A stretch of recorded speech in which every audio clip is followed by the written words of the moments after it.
Límites. Capítulo 15.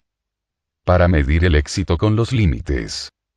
Jin estaba sentada en la cocina, con una taza de té en su mano, sorprendida. Tenía una sensación novedosa, pero placentera. Su mente recordaba lo que había acontecido esa mañana. Su hijo Brian de 8 años, se había despertado con sus picardías de costumbre. Refunfuñaba y lloriqueaba mientras se acercaba a la mesa de desayuno anunciando: «No voy a ir a la escuela. Nadie me va a obligar a ir». Habitualmente, Jin hubiera intentado persuadirlo para asistir a la escuela o frustrada, lo hubiera regañado. Sin embargo, esa mañana había sido diferente. Jin simplemente le dijo: «Tienes razón, querido. Nadie puede obligarte a ir a la escuela. Tú debes decidir si quieres ir o no. Sin embargo, si eliges no ir a la escuela, también estarás eligiendo quedarte en tu cuarto toda la mañana, sin televisión. Pero eso deberás decidirlo tú mismo, como lo hiciste la semana pasada». Brian vaciló en su rabieta. Estaba recordando que su mamá lo había obligado a quedarse en su habitación y se había quedado sin cena cuando se rehusó a poner la mesa. Por fin, dijo: «Bueno, voy a ir pero no me gusta nada». «Está bien», asintió Jin. «Hay muchas cosas que no tienen por qué gustarte, como la escuela. Pero estoy segura que has hecho la decisión correcta». Le ayudó a Brian a ponerse la chaqueta y observó cómo se dirigía al automóvil que lo llevaría a la escuela. No habían pasado más de 10 minutos, cuando Jin recibió una llamada de su esposo, Jerry, que había salido temprano para su trabajo. «Querida», le dijo, «me acabo de enterar que tengo una reunión después del trabajo. La última vez que llegué tarde a casa para la cena, no había comida. ¿Podrías guardarme algo de comida esta vez?» Jin se rió. «La última vez ni siquiera me llamaste para avisarme. Te agradezco que me lo hayas hecho saber con antelación. Les daré la cena a los niños y tú y yo comeremos juntos más tarde». Mi hijo se fue a la escuela, aunque refunfuñando. Mi esposo me llamó para avisarme sobre un cambio de planes. Estoy soñando, ¿no es cierto, señor? Jin no estaba soñando. Por primera vez en la vida, estaba recibiendo la recompensa de fijar y mantener límites claros en su vida. Había invertido mucho trabajo y había corrido muchos riesgos para ponerlos. Pero había valido la pena. Se incorporó y comenzó a prepararse para ir al trabajo. Jin podía ver la prueba visible y evidente de que su trabajo con límites producía fruto en su vida. Las cosas eran diferentes. Pero, ¿cómo había llegado del punto A, sin límites, al punto B, con límites maduros? ¿Es posible medir nuestro progreso con los límites? Sí. Los cambios específicos, ordenados, anuncian la manifestación de límites maduros. Es provechoso ser conscientes de ellos. Los siguientes 11 pasos le permitirán medir su progreso, para determinar en qué etapa del desarrollo se encuentra. Utilice este capítulo como una guía para dar el próximo paso en su crecimiento. Primer paso. Resentimiento. Una señal de alerta temprana. Randy nunca se había sentido irritado con los comentarios sarcásticos de su mejor amigo Will. El resentimiento era una nueva sensación para él. Siempre le había resultado fácil ser el blanco de las bromas. Randy, siempre de buen humor, podía soportar los golpes. Sin embargo, cuando Will se le acercó en el templo y le dijo, delante de muchas personas: «¿Estás comprándote ropa más chica o estás engordando?», a Randy no le resultó nada gracioso. No le dijo nada a su amigo, pero el comentario se le quedó trabado en la mente. Se sentía avergonzado y herido. No podía deshacerse del mismo como tantas otras veces en el pasado. «Nunca he sido tan susceptible», pensó Randy. «¿Por qué estoy tan sensible esta vez? Debo estar volviéndome muy sensitivo». Cuando comienza a desarrollar límites, uno de los primeros signos en aparecer es un sentido de resentimiento, frustración, o ira contra las violaciones solapadas y no tan solapadas a su vida. Así como las señales del radar avisan el acercamiento de un misil extranjero, su ira lo puede alertar de violaciones a los límites en su vida. Randy provenía de una familia que reiteradamente evitaba el conflicto y los desacuerdos. La complacencia sustituía las discusiones. Cuando Randy llegó a sus 30 años, buscó terapia por un trastorno crónico de la alimentación. Para su sorpresa, en lugar de discutir los planes de dieta y ejercicio físico, el terapeuta le había preguntado cómo reaccionaba a las personas controladoras en su vida. Al principio, Randy no podía recordar una persona controladora. Pero luego de pensarlo un momento, recordó a Will. Will burlándose de él, humillándolo delante de sus amistades, dando su amistad por sentado, aprovechándose de él. Estos recuerdos no eran meras imágenes intelectuales en su mente. Estaban cargadas de dolor, ira y resentimiento. Eran las semillas de los límites en la vida de Randy. Las personas que no saben enojarse cuando sus derechos son violados, manipulados, o controlados tienen una verdadera incapacidad. No tienen una luz de alerta para advertirles de los problemas de límites. Si esta luz funcionara correctamente se debería encender rápidamente frente a un ataque. La Biblia describe la ira utilizando términos caloríficos. Entonces el Señor ardió en ira contra Moisés. Éxodo 4:14. Por eso se encendió la ira del Señor contra esta tierra. Deuteronomio 29:27. La ira es como un fuego que se expande desde su corazón. Le advierte que hay un problema que debe enfrentar. La incapacidad de sentir enojo, generalmente, es un indicio del temor a la independencia que acompaña decir la verdad. Tememos que decir la verdad sobre nuestra infelicidad con una persona dañará la relación. Pero cuando reconocemos que la verdad es siempre nuestra amiga, nos permitimos enojarnos. Por lo tanto, antes de decir cualquier palabra de enfrentamiento, incluso antes de poner ese primer límite, examine su corazón. Pregúntese: ¿tengo permiso para enojarme cuando otros me controlan? ¿Soy consciente de la violación? ¿Puedo percibir mi señal de alerta? Si lo hace, está bien encaminado. De lo contrario, es una buena oportunidad para buscar un lugar seguro donde decir la verdad. En la medida que pueda hablar francamente sobre las diferencias y desacuerdos, estará en mejores condiciones de permitir que la ira lo ayude. Segundo paso. Un cambio de gustos. Afinidad con las personas amantes de límites. 12 meses habían transcurrido desde que Tammy y Scott cambiaron de iglesia. Estaban reflexionando sobre el último año. Habían concurrido a la otra iglesia desde su casamiento, ya hacía varios años. Había una comunión doctrinalmente correcta y activa.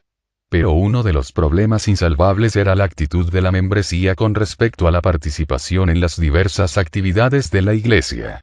Daban mucha trascendencia a asistir a todas y cada una de las reuniones, desde presentaciones especiales del coro hasta cultos nocturnos y estudios bíblicos semanales. Cuando Scott y Tammy no podían concurrir a una de las reuniones, surgían los conflictos. Se acordaban de los viejos amigos, que aunque vivían lejos venían a visitarlos. Tammy había llamado a Janice, líder del estudio bíblico, para decirle que no podría concurrir a la reunión de esa tarde. Creo que tienes un problema de compromiso, Tammy, le había replicado Janice.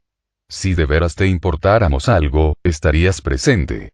Pero veas lo que tengas que hacer. Tammy estaba furiosa y dolida. Janice la avergonzaba por querer salir una noche con sus amigas. El grupo era tan incapaz de comprender la palabra no, que finalmente hizo que la pareja cambiara de iglesia. Ahora, un año más tarde, ella y Scott están satisfechos con su decisión. Aunque su actual comunidad también es conservadora y activa, y dan mucha importancia al compromiso, no son críticos ni emiten juicios cuando los miembros necesitaban tiempo libre por alguna razón u otra. Mira qué diferencia. Le dijo Scott a Tammy. Ayer llamé a Mark, el líder de los desayunos de oración. Acababa de llegar de un vuelo agotador de Los Ángeles. Le dije que quedaría muerto si iba al desayuno. ¿Sabes lo que me dijo? ¿Qué haces hablándome por teléfono? Me dijo. Vete a la cama y ponte a roncar. Que sean tan comprensivos es lo que me hace querer verlos de nuevo. Hubo un tiempo en que Scott y Tammy pensaron que la actitud de su anterior iglesia era correcta. Ni siquiera tenían conciencia de que otros pudieran comprender su no. Ahora, un año más tarde, no podían concebir volver a la situación anterior. Las personas con habilidades inmaduras para la puesta de límites suelen involucrarse con personas rompe límites. Pueden ser parientes, colegas, cónyuges, miembros de la iglesia o amigos. La confusión de límites les resulta normal. Tan normal que ni siquiera son conscientes de la destrucción que les provoca tanto a ellos como a otros. Cuando las personas cuyos límites han sido lesionados comienzan a desarrollar sus propios límites, tiene lugar un cambio. Sienten afinidad hacia quienes entienden su no sin ser críticas, sin sentirse dolidas, sin personalizarlo, sin manipularlos ni controlarlos para atropellar sus límites. La gente sencillamente dirá, está bien. Te extrañaremos. Nos vemos en la próxima. Este cambio obedece a la manera en que Dios nos construyó. Fuimos creados libres con un cometido elemental. Por encima de todo, vístanse de amor, que es el vínculo perfecto. Colosenses 3:14. Esta verdad fundamental hace hincapié en lo más profundo de nuestro corazón. Cuando encontramos relaciones donde tenemos libertad para poner límites, sucede algo maravilloso. Además de ser libres para poder decir que no, encontramos la libertad para decirles a los demás que sí. De corazón, sin sentimientos contradictorios, movidos por gratitud. Sentimos afinidad hacia las personas que tienen límites, porque con ellas tenemos permiso para ser sinceros, auténticos y amantes.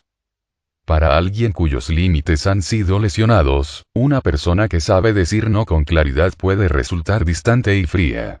Pero en la medida que los límites se hacen más sólidos, estas personas rudas y frías se convierten en personas solícitas, refrescantemente sinceras. Necesitamos tener vínculos estrechos y significativos con personas amantes de los límites. No es posible desarrollar los límites en el vacío. A medida que establecemos vínculos con estas personas, Dios nos transmite por medio de ellas, la gracia y la fuerza para el arduo trabajo de fijar límites. Esta inclinación afectiva hacia los individuos con límites se extiende a Dios. Algunos comenzarán a descubrir que el Dios santo y justo presentado en el Antiguo Testamento no es ni tan malo ni tan aterrador. Solo tiene límites muy claros. Mis caminos y mis pensamientos son más altos que los de ustedes, más altos que los cielos sobre la tierra. Isaías 55:9. Tercer paso. Unión con la familia. A medida que nuestros gustos comienzan a cambiar de relaciones con límites confusos a personas con identidades claras, comenzamos a desarrollar vínculos estrechos y significativos con personas con límites claros. Progresamos con nuestros límites en las relaciones actuales, o encontramos nuevos vínculos para cultivar, o ambas cosas. Se trata de una fase crucial en el desarrollo de límites. ¿Por qué es tan importante unirse a una familia con límites? Principalmente porque, como en cualquier disciplina espiritual, los límites no pueden desarrollarse en el vacío. Necesitamos contar con personas que tengan nuestros mismos valores bíblicos para la puesta de límites y la responsabilidad, para que nos estimulen, para practicar juntos y para que estén a nuestro lado. Wayne descubrió justamente eso. Wayne no podía creer el cambio. En los pasados meses se había dado cuenta de que no tenía límites en el trabajo. Mientras que los demás empleados se retiraban a sus hogares en hora, a él se le pedía que se quedara más tiempo. Quería enfrentarse a su jefe para decirle que iba a ajustar sus límites con respecto al trabajo para que fuesen más realistas. Pero cada vez que intentaba hablar con su superior, su ansiedad lo dejaba mudo y en silencio. Wayne estaba desilusionado, creía que nunca iba a poder desarrollar límites maduros en su trabajo. Se unió entonces a un grupo de apoyo en la iglesia. Sus relaciones con el grupo se profundizaron y comenzó a confiar en los integrantes del grupo. Por fin, pudo llevarlos con él emocionalmente al trabajo el día que se reunió con su jefe para arreglar el conflicto del trabajo en horas extra. La confianza y el apoyo recibido del grupo le dio a Wayne la fuerza que necesitaba para decir la verdad en su trabajo. Jesús definió la comunión como 2 o 3 personas reunidas en su nombre, diciéndonos que Él estaría en medio de ellas, Mateo 18:20.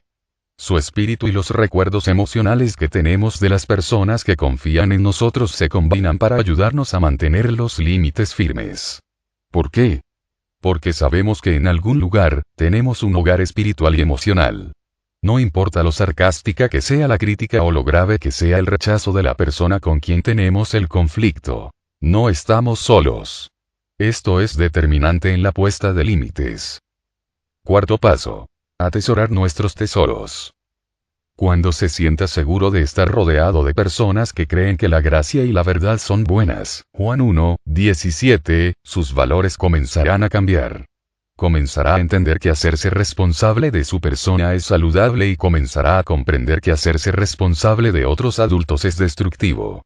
Una persona que ha sido tratada por bastante tiempo como un objeto, se considera a sí misma como propiedad de otro. No asigna valor a la mayordomía propia porque se relaciona con su persona de la misma manera que otras personas relevantes se han relacionado con ella. A tantas personas se les repite una y otra vez que cultivar y preservar sus almas es egoísta y está mal, que después de un tiempo tienen la profunda convicción de que debe ser cierto. Llegada ese caso, asignan poco valor al cuidado de sus sentimientos, talentos, pensamientos, actitudes, conducta, cuerpo, y los recursos que Dios les ha encomendado. La Escritura nos enseña este principio. Nosotros amamos a Dios porque Él nos amó primero. Primera de Juan 4:19. En otras palabras, aprendemos a amar porque hemos sido amados. La gracia que recibimos debe provenir de afuera para poder desarrollar lo que hay adentro. La otra cara de esta verdad es que no podemos amar cuando no hemos sido amados. Y para continuar con esta línea de pensamiento, no podemos valorar o atesorar nuestras almas cuando nunca han sido valoradas o atesoradas. Este principio es clave. El sentido básico que tengamos de nuestro ser, lo que verdaderamente somos, es producto de nuestras relaciones primarias importantes. Eso explica por qué muchas personas que no fueron amadas cuando niños, de adultos, no pueden deshacerse de una profunda sensación de que no valen nada y que nadie las puede amar, aunque estén rodeadas de personas cariñosas que se esmeran por manifestarles que sí es posible amarlas. El padre de Ellen había abusado sexualmente de ella cuando era pequeña. El acoso la había traumatizado enormemente, pero ocultaba ese secreto para evitar disgustar a su familia. En su adolescencia, sin embargo, de manera no verbal, no intencionadamente, Ellen comenzó a decir la verdad sobre su problema familiar. Se volvió sexualmente promiscua cuando era muy joven. Como mujer adulta, Ellen reflexionó en terapia sobre los tumultuosos años de su adolescencia. Ni siquiera puedo recordar las caras de los muchachos. Todo lo que sabía era que alguien quería algo de mí, y sentía que era mi obligación otorgárselo, por el simple hecho de que lo querían. Sentía que no tenía voz en el asunto. Ellen no había sido atesorada por una de las personas que más deberían haberla atesorado y apreciado. Como resultado, ella tampoco se valoraba. Proporcionaba sus servicios sexuales a quien se los pidiera. No sabía que su cuerpo y sus sentimientos eran una perla de gran valor. Mateo 13:46, que Dios le había encomendado para proteger y cultivar. Cuando los cristianos comienzan a valorar la mejoría, la recuperación y el conformarse a imagen de Dios, distintas maneras de expresar el mismo concepto, tiene lugar un cambio. Comienzan a desear un retorno a la inversión de Dios. Recuerde la parábola de los talentos en Mateo 25:14-30. Cuidar su persona adquiere importancia. Steve se me acercó cierto día muy emocionado. Como no era muy propenso a las exteriorizaciones emocionales, presentía que algo importante estaba sucediendo. Me mostró su Biblia. Había estado leyendo el pasaje de 1 de Corintios 8:11. Entonces ese hermano débil, por quien Cristo murió, se perderá a causa de tu conocimiento o algo está ocurriendo dentro de mí, me dijo. Por años me sentía culpable cada vez que leía este pasaje. Pensaba que me condenaba por guiar a los cristianos más débiles al pecado. Pues sí, dice eso efectivamente, le contesté. Pero debes haber notado otra cosa. Sí, dijo Steve. Estoy entendiendo que yo también soy un hermano por quien Cristo murió. Eso implica que tengo que ser tan cuidadoso conmigo y estar tan preocupado por mí como por los demás. No hay diferencia entre lo que Dios piensa de él y lo que piensa de mí. Steve había aprendido un importante punto teológico. Durante años, a los cristianos se les enseña que proteger la propiedad emocional y espiritual es ser egoísta. Sin embargo, Dios pretende que las personas amen a los demás, y no es posible amar a otros si no tiene amor en su interior. ¿Ha pasado usted por la experiencia de Steve? ¿Le parece que es importante conseguir ayuda y aprender a protegerse y a tener límites bíblicos? Si le parece que no lo es, será difícil, si no imposible, llevar a cabo la ardua tarea de desarrollar buenos límites. Necesitará pasar algún tiempo junto con personas que tengan un entendimiento maduro de límites saludables y seguir su ejemplo. El salmista ilustra este principio cuando dice: por sobre todas las cosas cuida tu corazón, porque de él mana la vida. Proverbios 4:23. Cuando vigilamos nuestros corazones, donde albergamos nuestros tesoros, nos cuidamos. Debemos valorar nuestros tesoros lo suficiente para protegerlos. No cuidamos lo que no valoramos. La seguridad en torno a un banco es mayor que la de un terreno baldío. Confeccione una lista de sus tesoros. Su tiempo, su dinero, sus sentimientos y sus creencias. ¿Cómo quiere que los demás los traten? ¿Cómo no quiere que sean tratados? Paso 5. Práctica del no infantil. El grupo estaba en silencio. Después de muchas sesiones considerando las perspectivas, Sharon estaba a punto de ponerle un límite a otro integrante del grupo por primera vez en su vida. Orando en silencio, el grupo esperaba ver si podía decir la verdad. Yo le había pedido a Sharon que le mencionara a uno de los integrantes del grupo una cosa que la había sacado de quicio en las últimas sesiones. Aunque estaba aterrorizada, había accedido a intentarlo. Al principio no dijo nada. Era obvio que estaba juntando el coraje para hacerlo.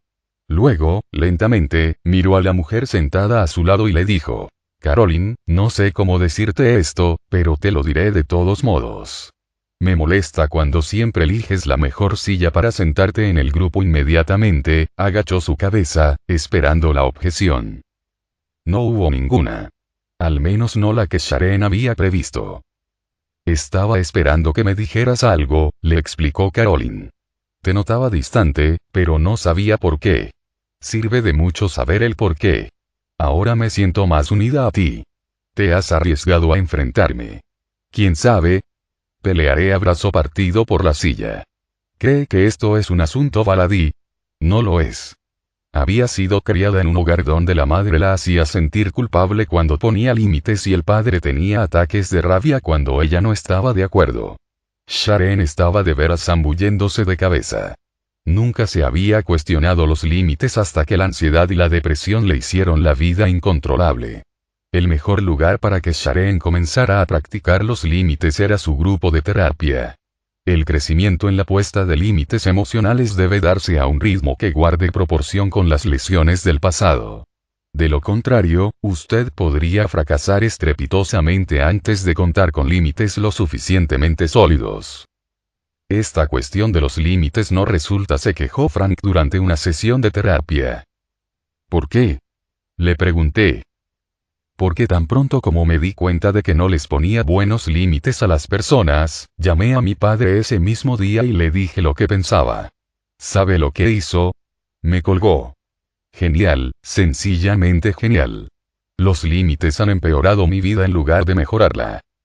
Frank se asemeja a un niño tan impaciente que se impacienta porque no quiere ponerle ruedas adicionales en su nueva bicicleta.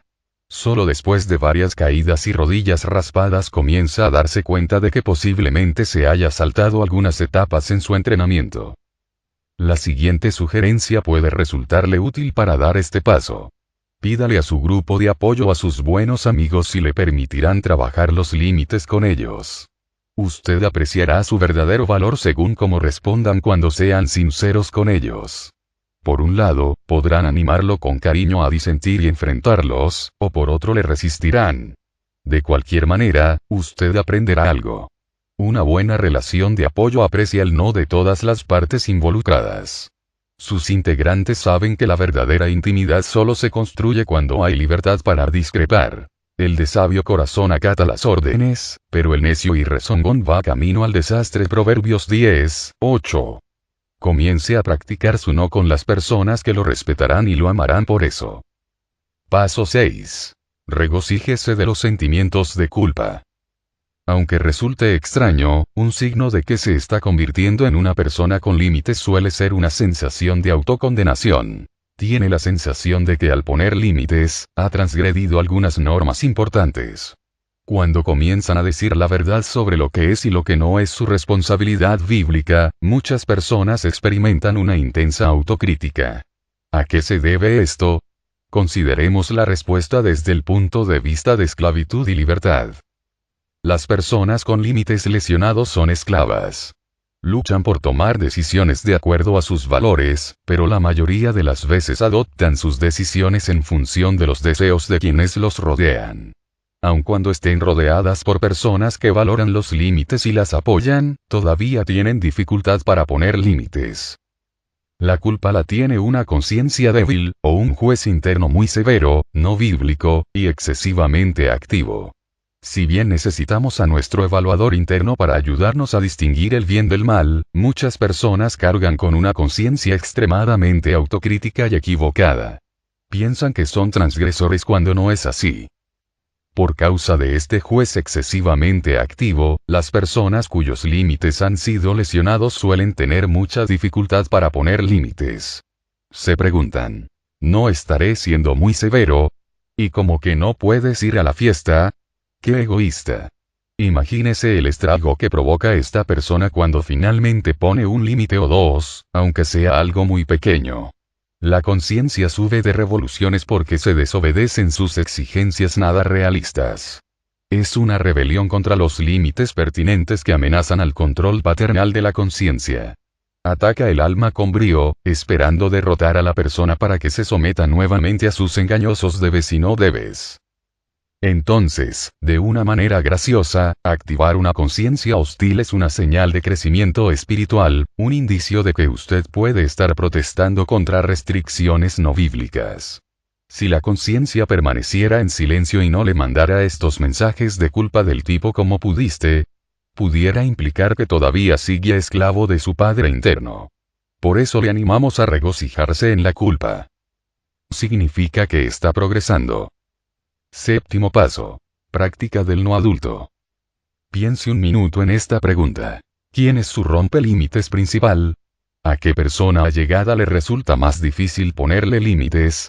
Quizá piense en más de una persona. Este paso trata esas relaciones extremadamente complicadas, conflictivas e inquietantes. Rectificar esas relaciones tiene que ser una meta primordial para convertirse en una persona con límites. Se trata del séptimo paso y no del segundo, para resaltar la importancia que tiene el asegurarnos de ya haber hecho nuestras tareas preliminares y prácticas. Poner límites fundamentales a las personas importantes de nuestra vida es el fruto de mucho trabajo y madurez. Es importante no confundir nuestras metas aquí.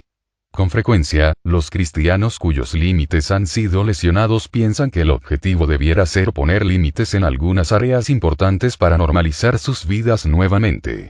Pueden estar pendientes del día en que le pueda decir que no a mamá, o cuando pueda ponerle límites al consumo de alcohol de mi marido.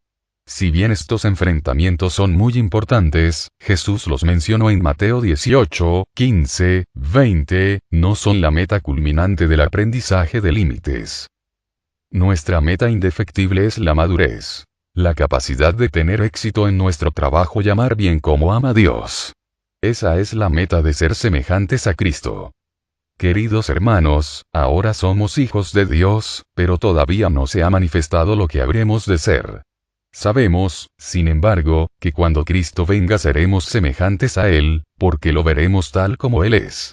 Primera de Juan 3, 2, poner límites es un elemento clave para la madurez. No podemos amar hasta que tengamos límites, de lo contrario, amaríamos por complacencia o por culpa. Tampoco podemos ser efectivamente productivos en el trabajo si no tenemos límites. Estaríamos tan ocupados con las agendas de otros que seríamos indecisos e inestables. Santiago 1, 8. La meta es tener una estructura de carácter con límites y con la facultad de poner límites a nuestra persona y a otros cuando sean pertinentes. Tener límites internos es el resultado de tener límites en el mundo.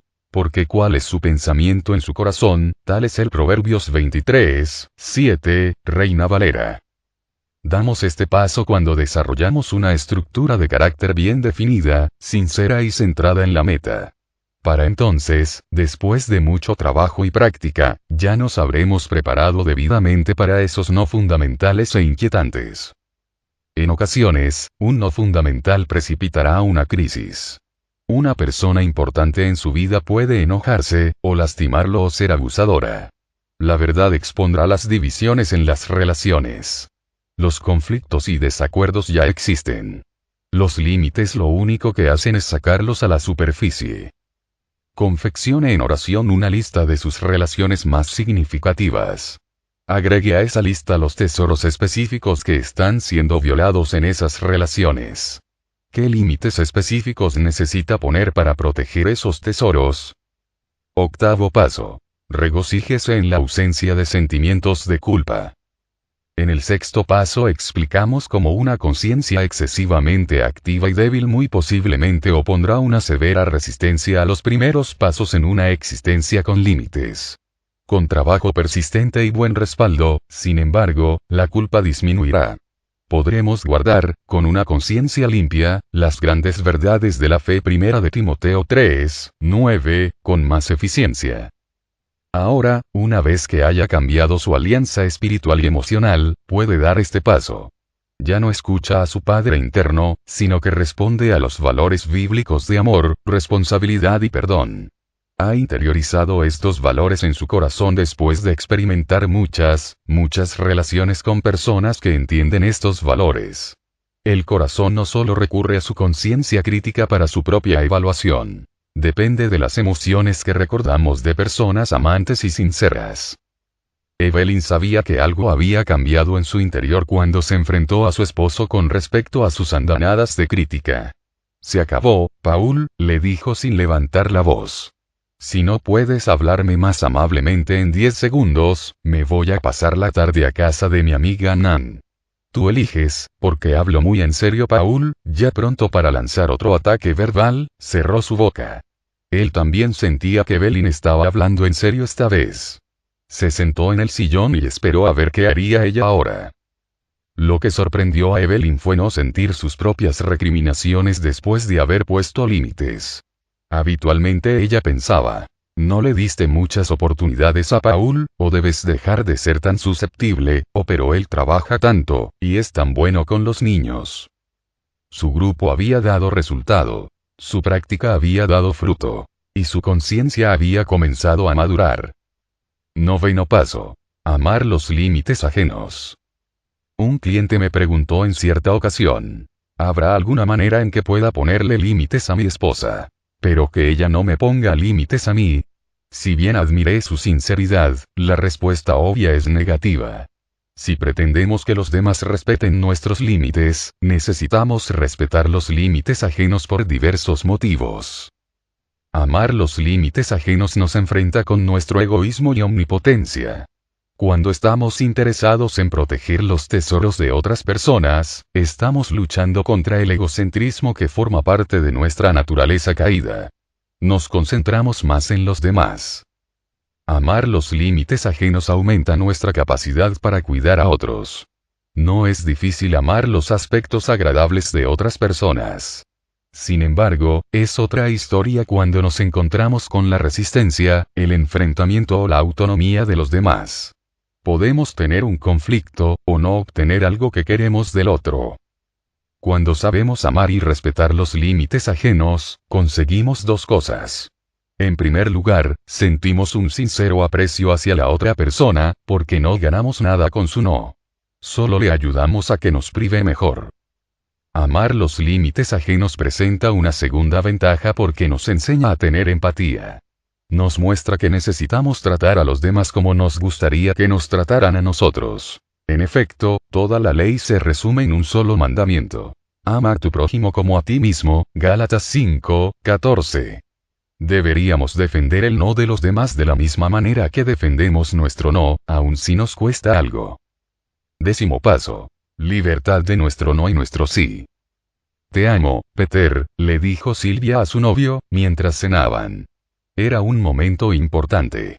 Peter le acababa de proponer matrimonio. Ella se sentía atraída hacia él. Parecían ser muy compatibles en muchas maneras. Había solo un problema. Solo habían estado saliendo unas pocas semanas. Para los gustos de Silvia, la propuesta impulsiva de Peter la presionaba un poco. Y aunque te amo, continuó Silvia, necesitamos pasar más tiempo saliendo juntos antes de comprometernos. Entonces, como no te puedo decir que sí, te digo que no. Silvia muestra el fruto de los límites maduros. Como no estaba segura, dijo que no. Las personas con habilidades para poner límites poco desarrolladas hacen todo lo contrario. Dicen que sí cuando no están seguras. Más tarde, cuando se han comprometido con los planes de otra persona, se dan cuenta de que hubieran preferido no estar en esa situación. Pero para entonces, ya será demasiado tarde. Trabajé un tiempo como padre en un hogar infantil. Durante el adiestramiento para vivir bajo el mismo techo con varios adolescentes activos, un experto profesional nos dijo: tienen dos posibilidades para comenzar con los muchachos. Primero, les pueden decir que sí a todo. Luego, cuando les comiencen a poner límites, ellos se resentirán y se rebelarán. De lo contrario, pueden comenzar poniendo límites claros y estrictos. Una vez que se acostumbren a su estilo, pueden aflojarlos. Ellos los amarán para siempre. No cabe duda que el segundo método es mejor. No solamente porque aclaró los límites a los muchachos, sino porque me enseñó a liberar mi propio no. El principio subyacente en esta pauta es que nuestro no es tan libre como nuestro sí. En otras palabras, cuando frente a una solicitud, usted es tan libre para rehusarse como para acceder y decir que sí, va camino de la madurez de límites. No hay conflicto, no tiene que recapacitar ni titubear para usar una palabra u otra. Piense por un instante cuándo fue la última vez que alguien le pidió un favor. Puede haber sido por parte de su tiempo que no estaba seguro de querer acceder. Suponga que la persona que se lo pidió no es egoísta, ni manipuladora ni controladora. Las personas razonables pueden pedir favores razonables de vez en cuando.